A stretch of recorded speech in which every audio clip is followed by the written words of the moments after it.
నువ్వు రాకి ఇంకెక్కడ ఉండాలి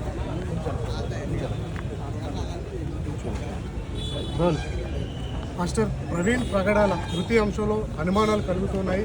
క్రైస్తవ సమాజం మొత్తం కూడా పోలీస్ డిపార్ట్మెంట్ ఏం ప్రకటించబోతుందన్న అంశం కోసం ఎదురు చూస్తున్నారు. ఇదే క్రమంలో రాజమండ్రి ప్రభుత్వ ఆసుపత్రి వద్ద ఉదయం నుంచి కూడా క్రైస్తవులో ఉన్నటువంటి మత పెద్దలు కావచ్చు, లేదంటే ఇతర మత పెద్దలు కూడా వచ్చి సంఘీభావం తెలుపుతున్నారు. ఇదే క్రమంలో నేను సైతం సమాజం కోసం అనే హితంతో ముందుకు వెళ్తున్నటువంటి మోటివేషనల్ స్పీకర్ షఫీ గారు ఇక్కడికి వచ్చి సంఘీభావం వ్యక్తం చేస్తున్నారు. ఆయన మనతో ఉన్నారు. సార్, ఎట్లా చూస్తున్నారు సార్ ఆయన మృతి అంశాన్ని? ఎప్పుడైతే అసలు యాక్చువల్గా ఈ విషయం తెలిసిందో చాలా బాధ అనిపించిందండి. నాకు వాట్సాప్లో ఒక పోస్ట్ వచ్చింది. అది చూసిన తర్వాత నేను ఎవరో ట్రోల్ చేస్తున్నారేమో, పడనోళ్ళు చాలామంది ఉంటారు కదా, ఇది జరిగి ఉండదు అసలు నమ్మకం కలగలేదు నాకు. ఆ తర్వాత ఎందుకైనా మంచిదని చెప్పి యూట్యూబ్లోకి వెళ్ళి సెర్చ్ చేశాను. ఇన్సిడెంట్ ప్రవీణ్ పడాల నాకు ఒక 3 minutes బిఫోర్ అప్లోడ్ అయిన వీడియో కనపడింది. చాలా బాధ అనిపించింది. అంటే సొంత సోదరుడికి ఇలా జరిగింది అన్న పెయిన్. ఆ తర్వాత ఎలా కాంటాక్ట్ చేయాలి ఏంటి అంటే యాక్చువల్గా ఇప్పుడు ఉన్న వాస్తవం నేను మార్నింగ్ తెలియదు. నేను తెలిసిన విషయం ఏంటంటే కేవలము యాక్సిడెంట్ అయిపోయింది అన్న విషయం అంతవరకే మనకు తెలుసు. అయితే వెళ్ళి పార్టిసిపేట్ చేయాలి, కుటుంబ సభ్యులు పలకరించాలి నాకు నేను కాంటాక్ట్ చేసి అప్పుడు నాకు తెలిసింది లేదు, వేరే కోణం కూడా ఉంది అన్న అనుమానాలు ఉన్నాయి. ఇది చూస్తుంటే ఎంక్వైరీ నడుస్తుందని చెప్పేసి ఆ తర్వాత వెంటనే నేను కూడా ఇక్కడ రావడం జరిగింది. ఇక్కడున్న సిచ్యువేషన్ బట్టి చూస్తే యాక్చువల్గా నా మనసు ఇప్పుడు కూడా కోరుకుంటుంది ఏంటంటే అది ఒక యాక్సిడెంట్ అయ్యి ఉంటే మంచిది అన్న మనసు. ఒకవేళ కనుక దాని వెనక ఏదైనా కుట్ర ఉంటే మాత్రం ఖచ్చితంగా జస్టిస్ కోసం మనందరం నిలబడాలి, పోరాడాలి. ఎందుకంటే ఇది ఒక ఇన్సిడెంట్ కాదండి, ఇది ఒక వర్గానికి జరిగిన ఇన్సిడెంట్ కాదు, ఇది మానవతానికి సంబంధించిన విషయం. ఎందుకంటే ప్రవీణ పగడాల గారు వ్యక్తిగతంగా చూసుకున్నట్లయితే very great personality, very good personality, చాలా మంచి వ్యక్తి. ఎందుకంటే తను కుటుంబాన్ని మంచిగా చూసుకోవడము, అనాథ పిల్లల్ని దగ్గర తీయడం, వాళ్ళని కేర్ చేయడము, ఎప్పుడు కూడా తను ప్రజలకు సేవ చేసే దృక్పథంతో ఉన్నటువంటి ఇలాంటి గొప్ప వ్యక్తి మనం కోల్పోవడం చాలా పెయిన్ఫుల్ ఇది. అయితే ఇంతమంది ఇక్కడ రావడము, క్రైస్తవ సోదరులు అందరూ రావడము, అంతేకాకుండా సంఘ కాపరు ఉన్నారు, నాయకులు ఉన్నారు, అందరూ వచ్చారు, అందరి కోసం స్టాండ్ చేస్తున్నారు. ఇక్కడ వారి కుటుంబ సభ్యులతో మాట్లాడారు, చాలా బాధ అనిపిస్తుంది. నిన్న ఉదయం నుంచి ఇప్పటివరకు వాడు పడివాళ్ళు ఇక్కడే ఉన్నారు. అంటే ఇంకా బాడీని తీసుకెళ్ళాలి, ఇంకా పోస్ట్మార్టం ఇప్పుడే స్టార్ట్ అయింది జస్ట్. ఎందుకంటే దానికి సంబంధించిన కంప్లీట్ డీటెయిల్స్ తీసుకొని ఇప్పుడే సిగ్నేచర్స్ అయ్యాయి, ఇప్పుడు పోస్ట్మార్టం నడుస్తుంది. నాకు తెలిసి 2-3 hours టైం పట్టవచ్చు. ఆ తర్వాత వచ్చిన తర్వాత ఖచ్చితంగా మనం జస్టిస్ కోసం పోరాడాలి. ఎందుకంటే ఇది ఒక ఇన్సిడెంట్ కాదండి, అవునలేదు, ఎవరైనా కావచ్చు, ఈ మతము ఆ మతం అని కాదు, మత విద్వేషాలు ఉండకూడదు. మన భారతదేశం అంటేనే భిన్నత్వంలో ఐక్యతం, ప్రపంచ దేశాలకు రోల్ మోడల్గా చూపించాల్సిన భారతదేశాన్ని ఇలాంటి సంఘటన జరగడం సరైన విషయం కాదు.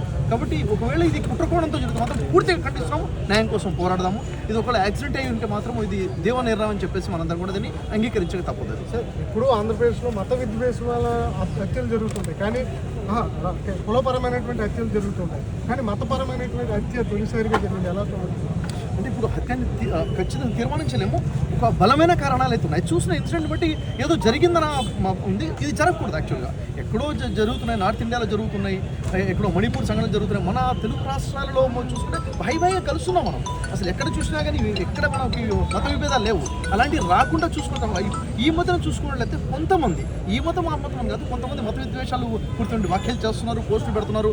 అలాంటివన్నీ ఖండించాలి. ఖచ్చితంగా మేము ప్రభుత్వాన్ని కోరేది ఏంటంటే ఎవరైనా కానీ తమ మతానికి కాకుండా వేరే మతానికి సంబంధించిన ఒక వ్యక్తిని కానివ్వండి, గ్రంథాన్ని కానివ్వండి దూషించినట్లయితే వెంటనే చర్య తీసుకోవాలి. ఎందుకంటే ఇప్పుడు నేను మిమ్మల్ని దూషిస్తే మీకు కోపం వచ్చి మీరు దూషిస్తారు, ఇది మొత్తం రగడైపోతుంది. కాబట్టి దీన్ని ఆదిలోనే దీన్ని అంతం చేసేయాలి. ఇలాంటి విషయం రాకుండా ప్రజలందరం కూడా ఇప్పుడు కూడా ఇలాంటి సంఘటన వచ్చినప్పుడు ఖచ్చితంగా మనందరం కూడా అప్రమత్తం అవ్వాలి. ఇలాంటి వాళ్ళకి వ్యతిరేకంగా మనం కేసెస్ ఫైల్ చేయాలి. ఎవరన్నా కానీ యాంటీగా మాట్లాడే వాళ్ళు ఉంటే మన సమాజాన్ని మనమే కాపాడుకోవాలండి. ఎందుకంటే మన నెక్స్ట్ జనరేషన్ మనం ఏమి ఇస్తున్నాం అంటే మంచి సమాజాన్ని ఇచ్చేళ్ళామని చెప్పుకోవాలి. ఎందుకంటే ఇప్పుడు నా పిల్లలు ఉన్నారు, మనందరి పిల్లలు ఉన్నారు, వాళ్ళకి ఏమి ఇస్తున్నాము? మనం చదివిస్తాము, వాళ్ళకి ఆస్తులు ఇస్తాము. మంచి సమాజం ఇవ్వకపోతే రక్షణ ఎక్కడ ఉంది చెప్పండి. కాబట్టి ఒక సమాజం నిర్మించుకోవాల్సిన అవసరం ఉంది. ఎందుకంటే ఒక సమాజం అంటే శరీరంతో సమానం. ఒక చెయ్యి తెగిపోయింది అనుకుంటే శరీరం మొత్తం కూడా బాధపడుతుంది, అవునా లేదా? కాబట్టి ఒక వర్గం ఈ వర్గం వేరు, ఇది మైనారిటీ మెజారిటీ కాదు, అందరం కలిసి ఏకమై ఉంటేనే అప్పుడే సమాజం హితం కోసము మనం పాటుపడాలి, నిలబడాలి కూడా. మీకు ప్రవీణ్ గారితో పరిచయం ఉంది, ఆయన వ్యక్తిగతంగా ఎలా ఉంటుంది? చూడండి, వ్యక్తిగతంగా చూసుకున్నట్లయితే అనేక మంది వారి ద్వారా విన్న విషయాల గురించి అయితే ఇట్స్ వెరీ జెంటిల్ మ్యాన్. వ్యక్తిగతంగా వారి గురించి చూసినట్టు చూడండి, నేను ఉదాహరణకి నేను లాస్ట్ డిసెంబర్లో వీడియో రిలీజ్ చేశాను, ఐ లవ్ జీసస్ అని ఈ వీడియో రిలీజ్ చేశాను. ప్రవీణ్ పగడాల గారు దానికి సమాధానించుకుంటే ఐ లవ్ మొహమ్మద్ అని వీడియో రిలీజ్ చేశాం. అంటే ఒక మంచి అంటే విభిన్న భావాలు ఉన్నా కానీ చర్చ చాలా పాజిటివ్గా నడిచేది. ఇప్పుడు ప్రపంచంలో ఏ ఇద్దరు ఒకే భావంలో ఉండకపోవచ్చు, కానీ చర్చించుకుంటూ పోతే ముందు ప్రేమ కలిగి ఉండాలి, ఐక్యత కలిగి ఉండాలి. ఎందుకంటే సహోదరులు ఐక్యత కలిగి ఉంటే ఎంత మేలు ఎంత మనోహరం అని చెప్పడం జరిగింది. కాబట్టి ఐక్యత ఉంటే డిఫరెన్సెస్ ఏవైతే ఒపీనియన్స్ ఉన్నాయో ఈ రోజు కాబట్టి రేపు క్లియర్ అవుతాయి. ఇప్పుడు సోషల్ మీడియాలో నెక్స్ట్ మీరే అని కొంతమంది వ్యక్తులు పేర్లు కూడా సంబోధిస్తున్నారు కొన్ని అకౌంట్ల ద్వారా. డిపార్ట్మెంట్కి ఏం చెప్పచ్చు పోలీసులు? లేదు, యాక్చువల్గా ఇలాంటి తరుణంలోనే ఆ సోషల్ మీడియా పోస్టులు ఎక్కడి నుంచి వస్తున్నాయి, అకౌంట్స్ మీద నిఘా పెట్టాలి, వాళ్ళని కట్టుదిట్టం చేయాలి ఖచ్చితంగా. ప్రభుత్వానికి ఏం చెప్పొచ్చు సార్ ఇలాంటి ఘటనలు మరోసారి పునరావృతం కాకుండా? ప్రభుత్వం ఖచ్చితంగా మతపరమైనటువంటి సామరస్యం కోసం పాటు చేయాలి. ఎవరైతే ఇలాంటి విద్వేషపూరిత మాటలు మాట్లాడుకుని రోడ్ల మీద తిరుగుతున్నారో అలాంటి వాళ్ళని ఆపాలి. ముఖ్యంగా చెప్పండి, దురదృష్టకర విషయం ఏంటంటే ఈ రోజుల్లో కొంతమంది నాయకులు మత విద్వేషాలకు సంబంధించిన మాట్లాడుతున్నారు. మనం ఆశించిన నాయకులు వేరుగా ఉన్నారు, ఈరోజు మాట్లాడుతున్నటువంటి నాయకులు వేరుగా ఉన్నారు. అలాంటి నాయకులు కూడా ఒకసారి ఆలోచించుకోవాలి. మీరు మాట్లాడుతుంటే లక్షల కోట్ల మంది మీద ప్రభావం ఉంది ఒక మాట. ఎందుకంటే మిమ్మల్ని ప్రజలు ఎన్నుకుంది ప్రజల కోసం ఒక మతం కోసమో ఒక వర్గం కోసం కాదు.